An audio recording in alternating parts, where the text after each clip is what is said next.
Let's talk about workplace burnout and how to avoid it, whether you're working at home or at the office.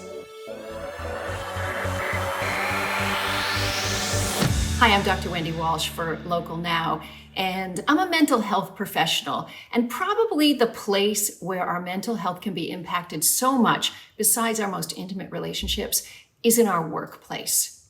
And it's no secret that in the last couple decades, the work-life boundaries of many Americans have become very blurry. And now, with the advent of social media and smartphones, many workers are on an electronic leash 24/7 with their workplaces. This is very difficult for your brain because you're constantly in work mode and not ever in full relaxation time. There used to be a saying, almost a proud one, in companies that worked their employees so hard. The saying was, if you don't come in on Saturday, don't expect that you can come in on Sunday. What were they saying? We want to own you. It's a lifestyle, not a job, 24/7. And they said it proudly. Now, in European countries, they are very clear about many workplace boundaries, and employees often have two separate smartphones, one for work that goes off at 6 p.m. and the other for their private and personal life. But here in America, the only way to have sanity and have work-life boundaries is to make them yourself. So let's talk about a few ways that you can create boundaries between you and your work and still keep your job. First of all, before you begin, you might want to take a vacation.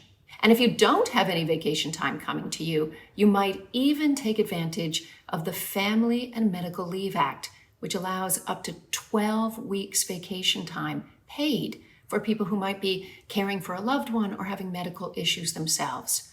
Workplace burnout and the emotional stress that goes with it is a medical issue.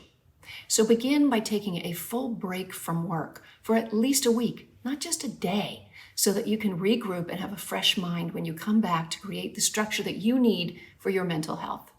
Number 2, take back your clock, own it, and communicate it to everyone around you. It's pretty simple.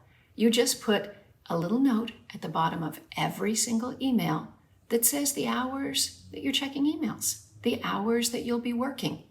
Now, obviously, let your boss know that you're going to be doing this, and also let your boss know that he or she can contact you at any time. But watch, everyone will start to respect you once you create your own boundaries. Third, take your body seriously. One of the problems with workplace burnout is people get into a cycle of caffeine, alcohol, not enough sleep, missing working out.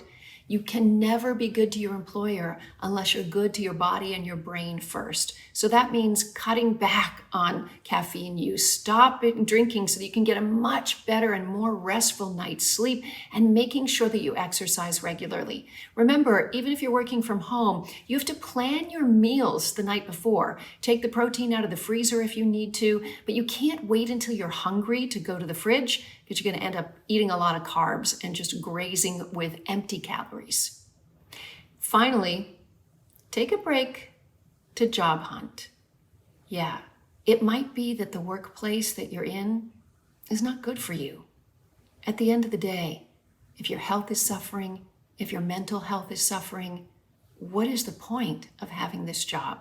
Now, I also know the best way to get a new job is to have a job already. So don't just up and quit, but spend some time understanding your value in the workplace. Sometimes when you start a new job, it's easier to negotiate the work-life boundaries at the very beginning.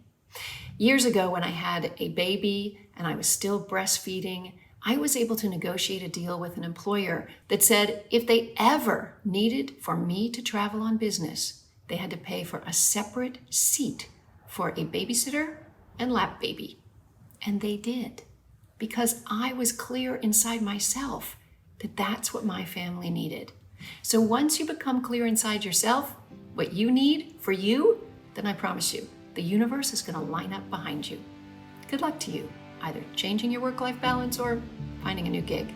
I'm Dr. Wendy Walsh. Thanks for watching here on Local Now. You can always follow me on my social media. The handle everywhere is @Dr. Wendy Walsh. We'll see you next time.